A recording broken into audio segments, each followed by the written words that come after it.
Hello, you're listening to Tony Slattery's Rambling Club, and you're most welcome.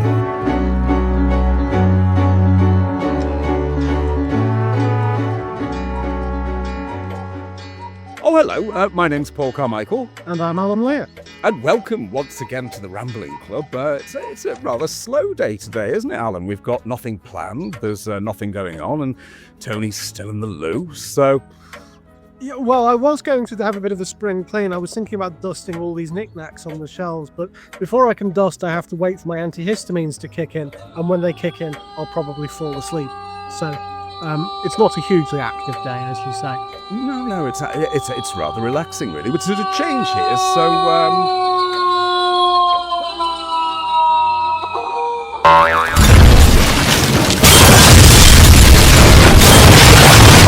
Good God! Who's crashed it? Would you look at that? Is that Graham Seed? Hello. Graham, my good God, where have you come from? That was a bit of a boing. Did you? I take it you've encountered Tony's exercise trampoline up there. That's right. Thank God I landed on it. Otherwise, it would have been another little splat, wouldn't it? I think. Whoa!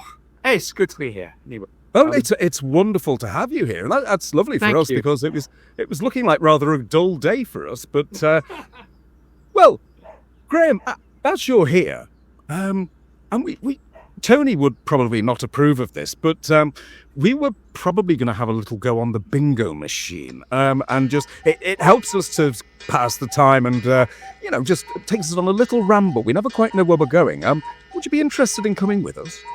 That sounds great. It sounds really exciting. Let's do it.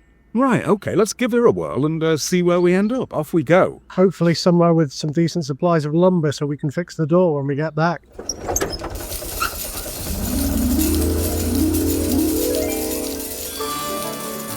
Tony's enchanted bingo machine. A curious contraption of cogs, levers and glowing buttons that hums with ominous energy. This machine generates 3 completely random numbers. These numbers are fed directly into the Dewey Decimal System, the arcane reference system by which books and their contents are categorized.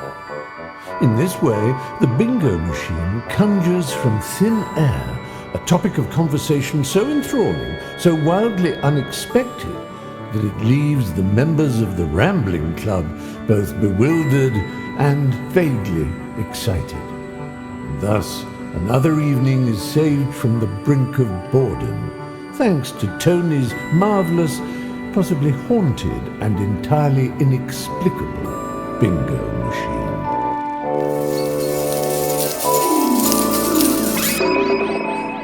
Well, here we are in the great outdoors with our guest president, Graham Seed, ready to begin our first ramble. And the numbers for our first ramble are... 6, 4, 1. 641, 641. And that means that our first subject is... food and drink, which is a lovely open subject, food and drink. And as we're chatting, it's coming up to Easter. Is anybody going to do the traditional lamb for Easter? Oh, yes, actually, on Monday. Yeah. Unless our friends, we're going round to have Sunday lunch with a lovely friend of mine, an actress called Belinda Lang, who you might have heard of. Oh, yes. On Sunday, and that's she normally does gammon, I think, but she could surprise us. I don't know. But yeah, it's about food and drink is essential to all of us all the time, isn't it? Especially if you're we have to enjoy life, and a drink is in moderation is a very good thing, I think, because it gets you. Oh, just in moderation. In moderation. Yes. I approve of moderation, but you can have too much of it. Moderation. Too much moderation. Yeah, well, there's I think you learn that there aren't many advantages of hitting 70-ish and things. But no, I know now that, for instance, if I go to a pub and I drink beer, I know that a third pint is really dangerous for the main reason I've got to get home on the underground and you don't want to be caught short. Ah, yes. You know, that little problem, isn't it? Now, that's interesting, I have to say, because my wife will tell you that basically I have a 3-pint limit as well, where I don't go past the 3rd pint. It can get awfully silly if that happens. And certainly, like you, trying to use the trains, we are blessed like the underground with trains that don't have toilets on. They got a brand new fleet of trains here recently and didn't bother to think that maybe people should have toilets. So we avoid that. There's one station on the line I can think of that has a toilet. That's it. Yeah. The tube is wonderful in many ways, but facilities for the passengers who are having a bladder crisis is not one of them. That's right. No, it's bad in London. Sure, yeah.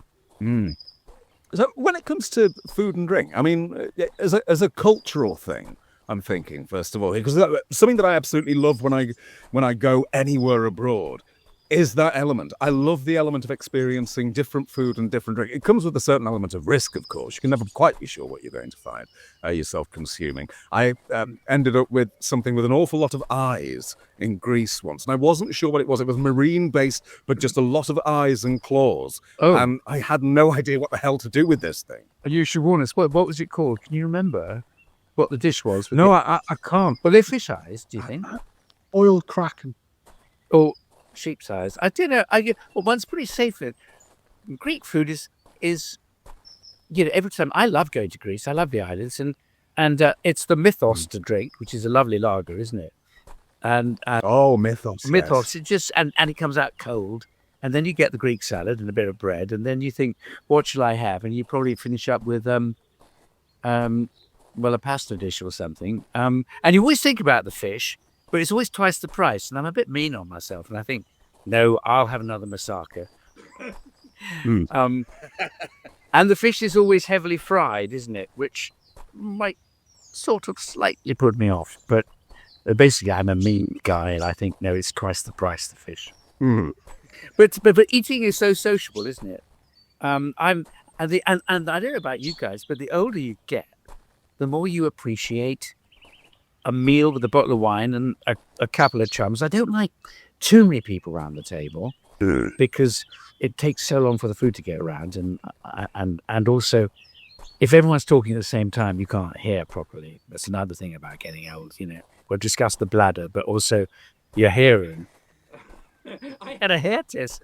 I had an ear test. I had an ear test at Boots this week because I thought I was getting a bit deaf. But the good news is that I'm not. It's just normal that you don't like a lot of noise at the same time. And I can buy that, really. Yeah, parties used to be fun, but a lot of noise, you can't. And you nod as if you can understand what people are saying. And you can't, can you, Paul? You're just slightly bullshit. No. You go, yes, yeah, absolutely. No, I'm with you there. A couple of people, preferably in somewhere that isn't playing an awful lot of loud music. I'm not very good with that either. Good, but we're on the... Oh, and also, for food and drink, it's best to be sitting down. There's nothing worse than having those people coming around with little bits like a sausage, and you've got your drink in your hand, and you don't know where to put your... And I'd rather sit down, wouldn't you, and have 4 or 6 chums and someone coming around and you go, oh, what a fantastic shepherd's pie or something, and... there we are. And can I help pour out the wine? Yes. It's so much better. Thinking of being adventurous with food, I was telling this story earlier to somebody. I know a guy who, as a young man, went to China for 3 weeks, and he hadn't done his research. He assumed that food in China was going to be like Chinese food in Britain, which of course it's not. That's a Western creation by Chinese immigrants to the UK. It's fusion food, basically. Chinese food in China is medieval peasant food. It's whatever you could eat after the warlords had stolen all the pork and the beef. So basically he went hungry for the first week he was in China, and then he thought to himself, I know, they can't possibly screw up a salad. I'll have a salad. So the next restaurant he went to, he tried to order a salad. he should have been clued into the fact that it wasn't going to go great by the fact that he took about half an hour to explain what he wanted to the waiter. But they got it across in the end. He went away and sat at his table, and eventually the waiter came back with his dinner, which was a boiled cucumber on a plate. Well, at least it wasn't cat, because there's a rumour. So it can sometimes be cat, can't it? Or dog, or are we being unkind? I don't know. They certainly eat owl and bat, don't they? Because those have been seen at the wet markets in China. Oh yeah, it's owl. Yeah.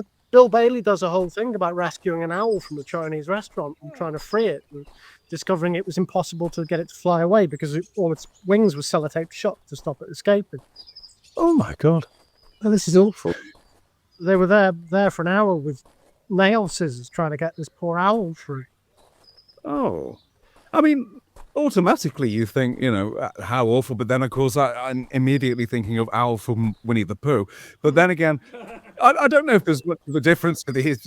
They probably think that the way that we treat certain animals is fairly awful, but I suppose it is a cultural thing. So something that I always find very interesting when it comes to anything to do with food is, Graham, as an actor, how do you cope with scenes when you have to eat? Are you somebody who just goes for it, or do you try and do that thing of lifting the fork up and down and moving it around? Well, yes, because these days, there was a time in rep, and I started my career in Manchester and Liverpool, and on about £18 or £20 a week.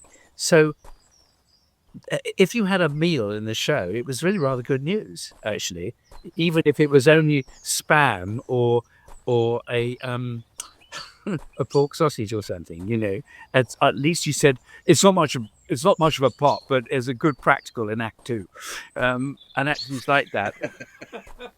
But you have to time that you don't speak with your mouth full, and that's all right. And it's normally rather disgusting food now, but it's been some time. Oh, it's cutbacks. They can't afford real food now, I don't think. The poor arts, the poor world of theatre. Yeah. The first scene of the importance of being earnest is quite difficult, isn't it? Because it's very thick and fast dialogue, and you have to demolish a whole plate of cucumber sandwiches while the other person's talking. You too. That needs it's a real skill. You probably need the sandwiches in rehearsal then, rather than the tech, don't you? But it's quite fun. I mean, like in the old days, having a cigarette was a great prop, because you used to time, a critical drag and look into the distance. And it all became rather camp and Noel Cowardly, didn't it? Because all those 40s, all your Ratican plays and everyone smoked. And your working class, held a fag like this, And it was all character work. And if you were louche, you were a bit more, dear boy, weren't you? Oh, those have all gone, those props. I spoke to Pipe in a lovely play called Journey's End. And certain parts of the country, I wasn't allowed to have to pipe. And I said, but it's an integral part of my performance. And it was, because the script talked about his pipe smoking. And in Scotland, I just had to mime it was lit. Yes, I was going to say, at least with a pipe, you could have an unlit pipe. It would, at least you've got the prop. Yeah. When we was playing Peter Cook, for If Only But All set, he was trying to figure out how you did the Peter Cook googly eyes, where he'd just stare off into space. And he said he realized he got it because he started smoking cigarettes the way Peter Cook would. And he realized that what Cook was actually doing was just watching the smoke from his cigarette. Oh, wow. Interesting. Yeah. There you go. I think the rules that are really strange on smoking in theatre at the moment. When I last tried to deal with them, we were told there was absolutely no smoking of cigarettes, but people were allowed to smoke these herbal cigarettes that you can get, which God knows what's in them. But every actor who was trying to smoke was just coughing constantly, and the stench from them was horrific. That's right. It was sort of like burnt. Awful things, those things. Yes, I remember smoking those.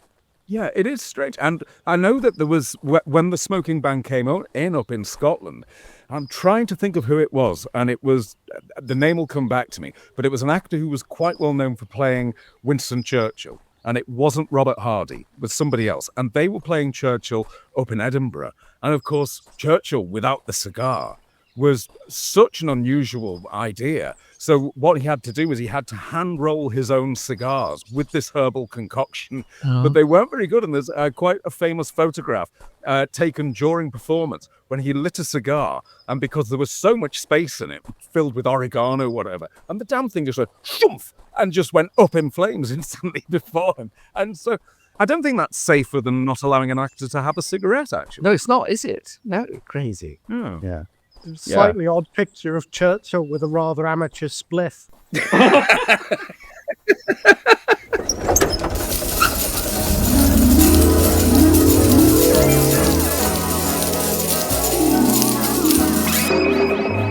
Well, here we are, a second location and a second ramble, and the numbers for our second ramble are 9, 3, 7. 937. That's 937. And that means the subject is the history of the ancient world, Italy, and adjacent territories. History of the ancient world, Italy, and adjacent territories. Right. Okay. Any experience with the ancient world, Graham? The ancient world. Well, I did Latin at school. That's a start, isn't it? And It is, absolutely. I've only once. I love it. I mean, if the ancient world is Italy, I mean, I haven't been to Italy enough, but I'm very lucky that I once went to Rome for a few nights, and Florence is a different sort of Italy, isn't it? But the architecture and the food and the drink, which we discussed earlier, I'm a bit out of my depth with the ancient territories, though. Yeah. Well, let's think ancient Rome. Ancient Rome. Yeah, the thing about the territories adjacent to ancient Rome is that they became Rome in pretty short order. Yeah, they were quite good at hoovering them up. Although Italy, of course, is not ancient at all. It's quite a recent. It was only unified quite recently, wasn't it? Garibaldi and his red shirts. That's right. That's right. And they introduced. In fact, I've been watching on the box, on Netflix, a version of the leopard. But you remember the great film with Burt Lancaster of all people was starring in it, and it was directed by Visconti or someone like that. And anyway, it's on Netflix, and Sicily looks beautiful, all the scenery, and it was all about that they were fighting, that they wanted, Italy to encompass, and Garibaldi was mentioned. But I get confused. You see, Rome, you think of them as all. Weren't the Greeks rather more glamorous than the Romans? Well, when I think about the sort of the combination of the two, because of course the ancient Greeks had various territories that then were taken over and reappropriated by the Romans. So immediately I would think, I suppose, about the change of use in amphitheatres going from what they originally were. Tony, I once sent our lovely president a photograph because we've got an amphitheatre near us in Chester, and in the middle of it there's a tether block. Which they used to, of course, tether people to, so they couldn't run away and do despicable things to. And Tony was fascinated by the tether block. But the thing that's, of course, wonderful about going there is, like any other amphitheatre, is you realise how damn clever they were when it comes to the use of voice in a space. Not only have you got that wonderful shape, but when I went, admittedly, this was an amphitheatre on Crete that I went to. But that's when I saw what they have is the amplification system, which I've talked about a couple of times, I know, which are these great big circular holes drilled into the side of the amphitheatre all the way around. And originally what you would have had is these great big glass jars, like massive glass jam jars, which were stuck in there so that when you spoke, it would bounce into that one, then it would bounce out to that one, and bounce all across the place. So you've got this original ancient PA system, which is, and probably a hell of a lot more reliable than radio mics as well. So I think that was for me, it's things like that I think of with the Romans, rather than the whole gladiator thing. I think of the ingenuity and the fact that didn't they invent the first steam engine? No. I'm sure. No, the Greek hero of Alexandria invented the first steam. But the Romans were incredibly practical, weren't they? I mean, a lot of Europe, as you say, have got things like Roman theatres, and they're practical. And they did very straight roads. That was the Romans, wasn't it? They're straight. Yes. And of course, who invented the toga? I was once in a production of Julius Caesar, and we all put on these bloody togas and things, and that was fun. and we were trying to get your dagger out in time to stab Julius Caesar, and all that. And they're Roman, aren't they? Yeah, they are. But the road goes around. I don't know how true it is. The width of modern roads is all down to Roman engineering, because Roman roads were built so that two carts could pass each other. And because all the roads in countries like Britain were here before the car was built to be a size that you could do the same thing with it. So the engineering of a modern Tesla, its width and the gauge of its axles is all down to how big Romans decided they would build roads. Oh, that's brilliant. And of course, you think of the Greeks as rather more promiscuous, but there again, I Claudius. Now they were all Romans, weren't they? I was lucky enough to be in the BBC. I Claudius, and you were. Hang on, can I just Britannicus? Yeah. Yes, you were. Oh wow. The stupid prat. He signed his own death warrant. He said, "No, I had a scene with Claudius who said, escape while you can." He said, "No." I said, "No, father. I want to stay. I want to do..." And silly bugger. And he got killed off by Christopher Biggins, of all people, playing Nero.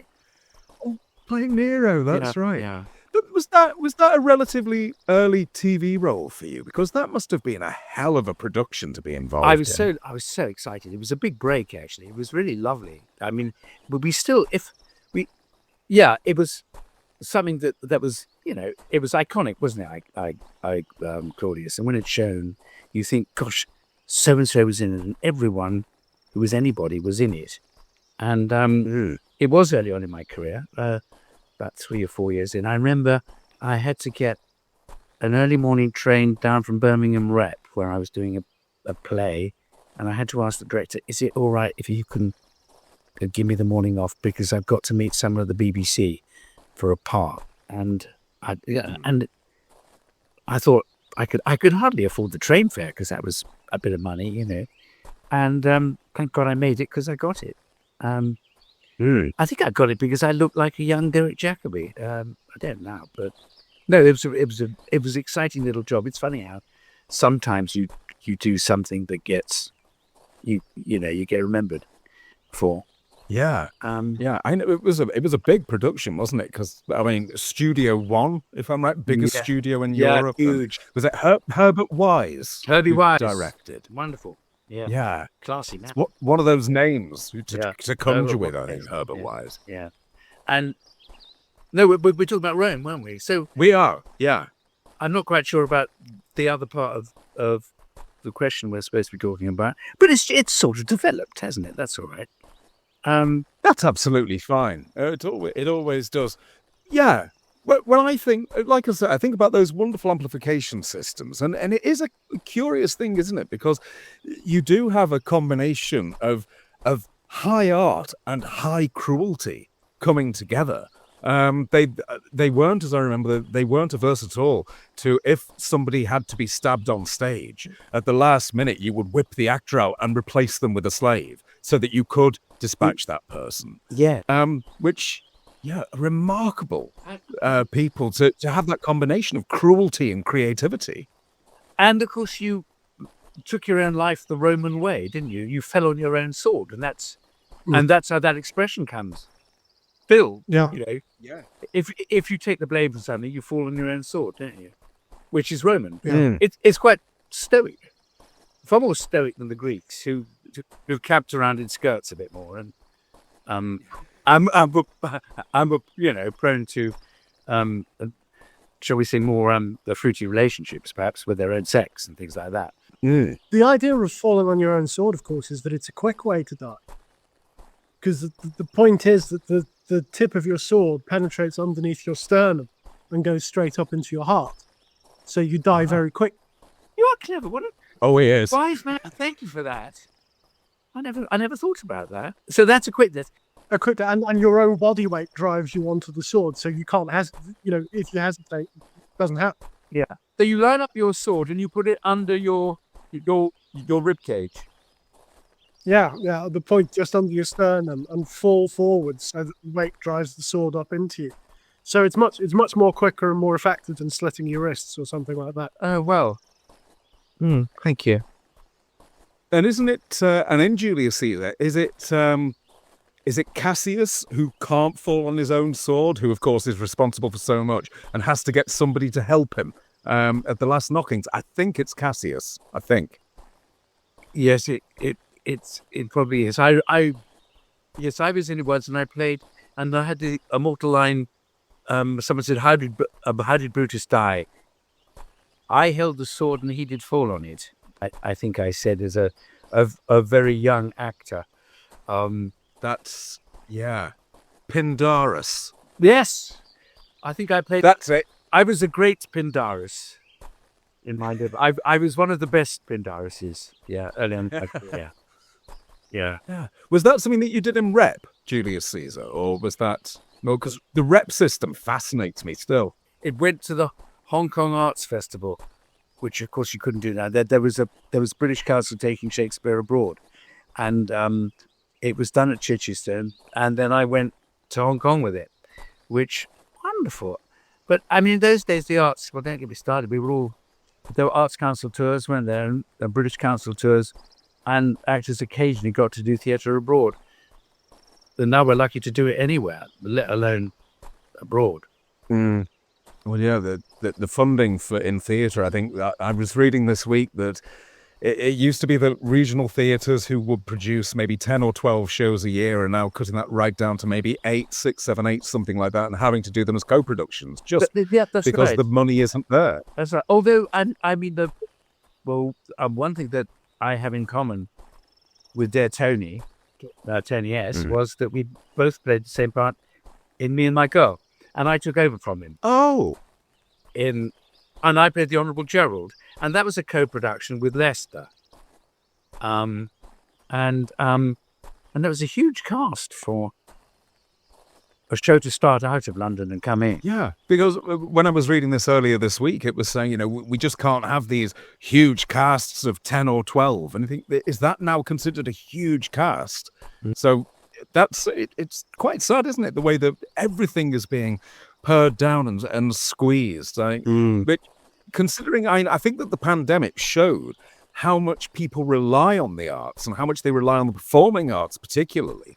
So it just seems so strange that as it got so many people through, because of course so many people turned to literature and performances and so on, it seemed odd that didn't then encourage more of it rather than even more cutting back. Baffles me. It does, really. Doesn't it?